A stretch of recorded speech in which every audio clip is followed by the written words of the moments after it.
আজকে স্পেশালি তোমাদের বাংলার ওপরে আমি সংসদ নমুনা প্রশ্ন এবং সঙ্গে উত্তরগুলো শেয়ার করব।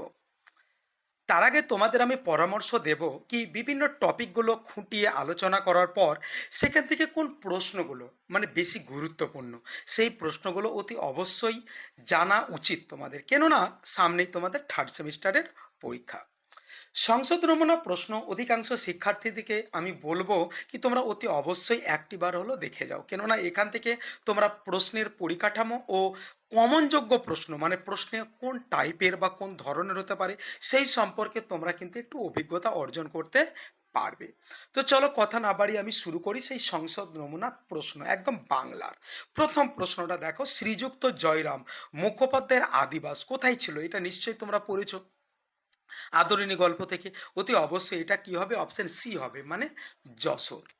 কোশ্চেন নাম্বার টু, আমি শুধু মানে যেটা অপশান যেটা রাইট হবে সেটাই শুধু বলবো, তাহলে অল্প সময় আমাদের বেশি ক্লাস কিন্তু হয়ে যাবে। দু নাম্বার, আদালত অবমাননার জন্য মোক্তার মহাশয়ের জরিমানা হয়েছিল অপশন এ, মানে 5 টাকা, তাই না? এটাও আদরণী থেকে ছিল। কোশ্চেন নাম্বার থ্রি, নিমন্ত্রণ রক্ষা করিয়া পীরগঞ্জ হইতে ফিরিবার পরদিন বিকালে মুখোপাধ্যায় মহাশয় সাক্ষাৎ করিতে গেলেন। অতি অবশ্যই অপশন এ হবে, নরেশচন্দ্রের সহিত।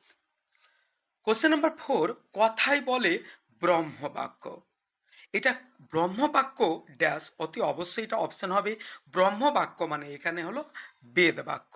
মানে এখানে আদরিণীকে একবার বিক্রি করতে যাওয়া হয়েছিল, তারপরে আদরিণীকে বলেছিল যা মেলা দেখে আয়।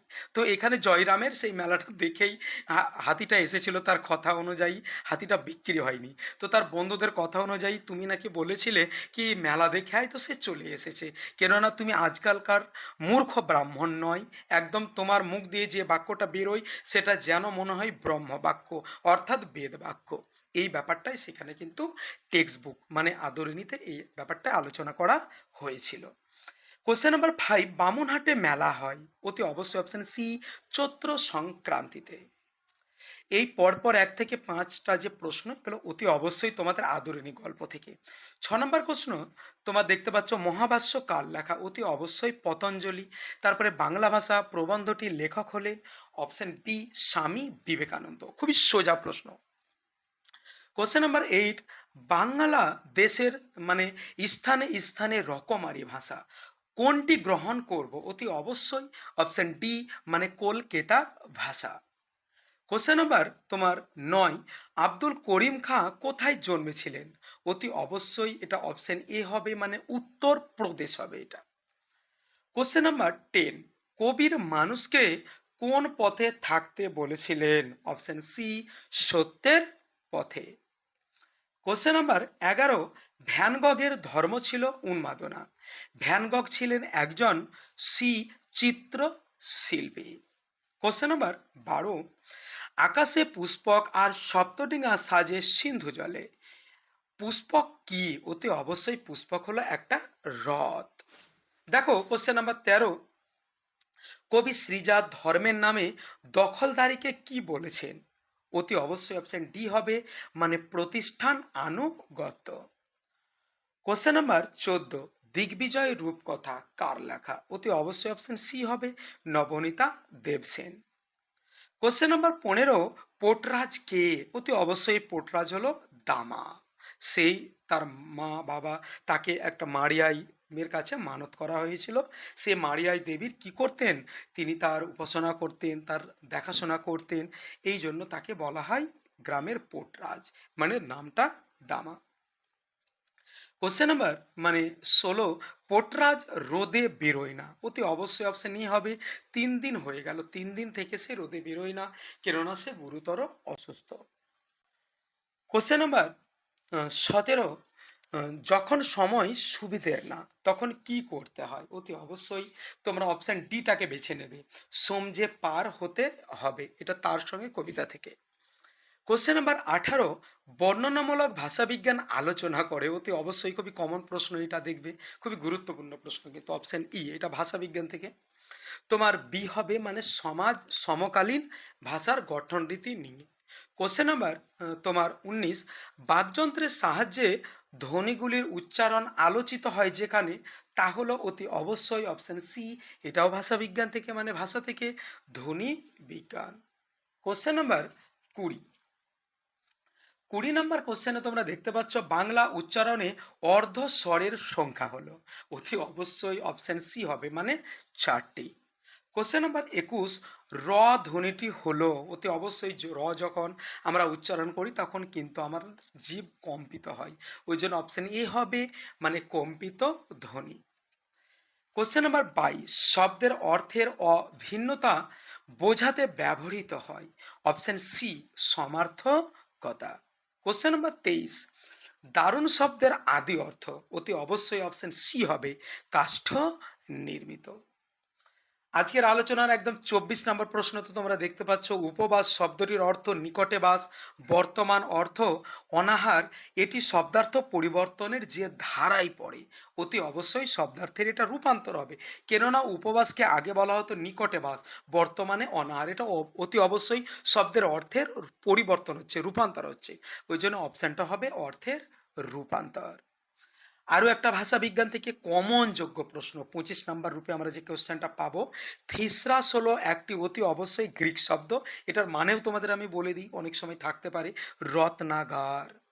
কোশ্চেন নাম্বার 26, শব্দার্থের প্রথম ভাগটির নাম, অতি অবশ্যই অপশন সি সাধারণ অর্থ। কোশ্চেন নাম্বার 27, হাফ আখড়াই, এটা সাহিত্যের ইতিহাস থেকে, বাংলা গানের ধারা থেকে প্রশ্নটা।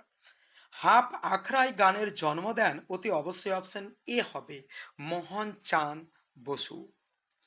কোশ্চেন নাম্বার 28, বসু বিজ্ঞান মন্দির স্থাপিত হয়, অতি অবশ্যই এটা হবে 1917 খ্রিস্টাব্দে। আচার্য জগদীশচন্দ্র বসু সম্ভবত প্রতিষ্ঠা করেছিলেন, যদি থাকে প্রতিষ্ঠাতা কে করেছিলেন। কোশ্চেন নাম্বার 29, ভারতের কৃষি গবেষণাকে আন্তর্জাতিক মানের করে তুলেছিলেন, মানে ভারতের কৃষি গবেষণাকে আন্তর্জাতিক স্তরে কে নিয়ে গেছিলেন, অতি অবশ্যই অপশন সি কে তোমরা বেছে নেবে, নীল রতন ধর। কোশ্চেন নাম্বার 30, নিচের খেলোয়াড়দের মধ্যে যিনি ক্রিকেট খেলার সঙ্গে যুক্ত তিনি কে, অতি অবশ্যই অপশন ই হবে ঝুলন গোস্বামী।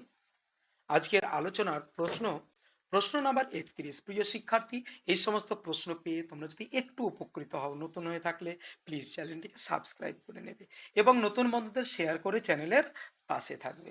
31 নম্বর প্রশ্ন, একটা শূন্যস্থান পড়ুন, সেখানে আমরা দেখতে পাচ্ছি সন্ধ্যার পর গৃহে ফিরিয়া ড্যাশ বসিয়া সমবেত বন্ধু মণ্ডলীর নিকটে মুখোপাধ্যায় এই কাহিনী সবিস্তারে বিস্তৃত করিলেন। প্রথমেই আমরা 1 থেকে 5 প্রশ্ন পেয়েছিলাম আদরণী থেকে, আরও একটা কোশ্চেন আদরণী থেকে, অতি অবশ্যই তোমরা তিনি কোথায় বসিয়াছিলেন, অতি অবশ্যই অপশন বি হবে, মানে বৈঠক খানায়। অপশন 32-এ চলে যাব, যারা ড্যাশ এনেছেন তারা সকলেই সাধারণ লোকের ভাষায় সাধারণকে শিক্ষা দিয়েছেন, অতি অবশ্যই অপশন ডি হবে লোক হিতায়। কোশ্চেন নাম্বার 23, দিগ্বিজয়ে যেতে হবে ড্যাশ দিলেন সাজিয়ে, অতি অবশ্যই সি লাঞ্ছিত বঞ্চিত অবহেলিত সেই জননী সি, মানে দুয়ো রানী। 34 নম্বর প্রশ্নের হেডলাইনটা একবার পড়ে নিতে হবে তোমাদের, ক্রম অনুযায়ী বাক্যের পুনর্বিন্যাস করো। এখানে 4খানা তোমাদের বাক্য দেওয়া আছে, উল্টো পাল্টা এখানে করা আছে, তোমাদের কিন্তু ধারাবাহিকভাবে এগুলো লিখতে হবে, নিচে কিন্তু বিকল্প দেওয়া আছে। চলো চট করে একটু পড়ে নিই। পরদিন বেলা 7টার সময় হস্তিনী আসিল, তাহার নাম আদরিণী, একদম আদরিণী থেকে এটা, এটা প্রথম কি আমাদের গল্পের প্রথম লাইন এটা, না দ্বিতীয়টা? এমন সময় সেই পত্রবাহক ভৃত্য ফিরিয়া আসিয়া বলিল, হাতি পাওয়া গেল না। 3 নম্বরটা, বাড়িতে হাতি আসিবার মাত্র পাড়ার তাবৎ বালক, বালিকা আসিয়া বৈঠকখানায় উড়ানে ভিড় করিয়া দাঁড়াইল। 4 নম্বর, শহর হইতে 2-3 ক্রোশের মধ্যে 2-3 জন জমিদারের হস্তি ছিল। বলো প্রথম কোনটা হবে?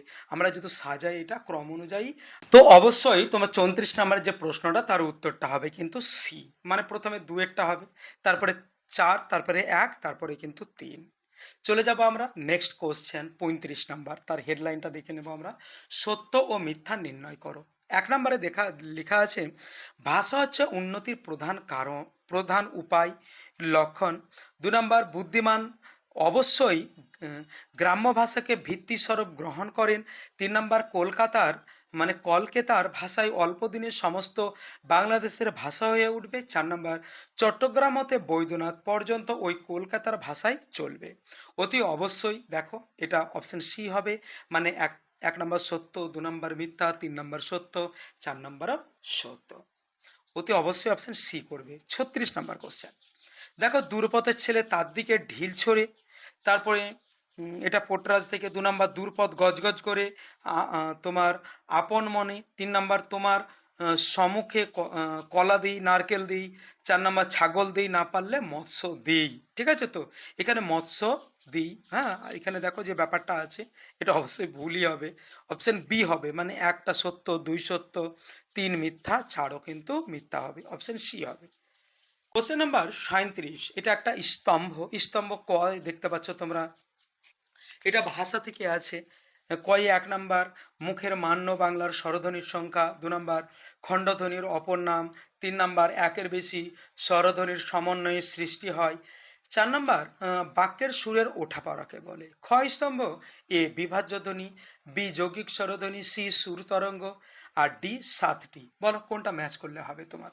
অপশান বি হবে। মানে ১ এর ডি, ২ এর এ, ৩ এর বি, ৪ এর সি। কোশ্চেন নাম্বার ৩৮-এ চলে যাবো আমরা আরও একটা স্তম্ভে। স্তম্ভ কতে আমরা দেখতে পাচ্ছি ১ নাম্বার আমি অকৃত্রিম অধম গানটির রচয়িতা। ২ নাম্বার বলো বলো বলো সবে গানটির রচয়িতা। ৩ নাম্বার বান এসেছে মরা গাঙ্গে গানটির রচয়িতা। ৪ নাম্বার ও দয়াল বিচার করো গানটির রচয়িতা। খ স্তম্ভ এ মুকুন্দ দাস, বি অখিল বন্ধু ঘোষ, সি রজনীকান্ত সেন, ডি অতুল প্রসাদ সেন। আমরা যদি ম্যাচ করি অতি অবশ্যই অপশান বি কে নিয়ে নেব, মানে ১ এর সি, ২ এর ডি, ৩ এর এ এবং ৪ এর বি। কোশ্চেন নাম্বার ৩৯, এখানে একটা বিবৃত কারণ তোমরা দেখতে পাচ্ছ। বিবৃত কারণের দেখতে পাচ্ছ তোমরা বিবৃতিটা লেখা আছে আমার জন্য অপেক্ষা করো, তার সঙ্গে কবিতা থেকে নেওয়া হয়েছে। কারণ আর সময়টা খুব সুবিধার না, একদম রাইট, একটার সঙ্গে আর একটা অবশ্যই মিল আছে। ওই জন্য আমরা অপশন সি কে বেছে নেব, মানে এ ও আর উভয় ঠিক এবং আর এ এর সঠিক কারণ।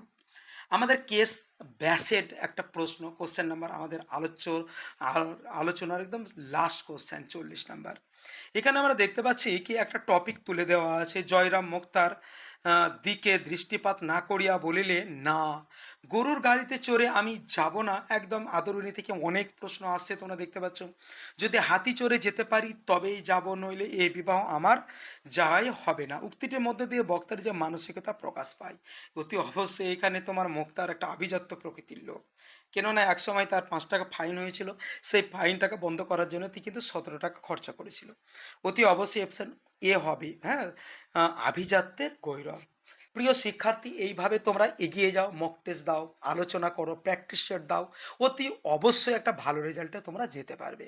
তো চলো ভালো থাকো, সুস্থ থাকো, দেখা হচ্ছে নতুন একটা ভিডিও নিয়ে আগামী ক্লাসে।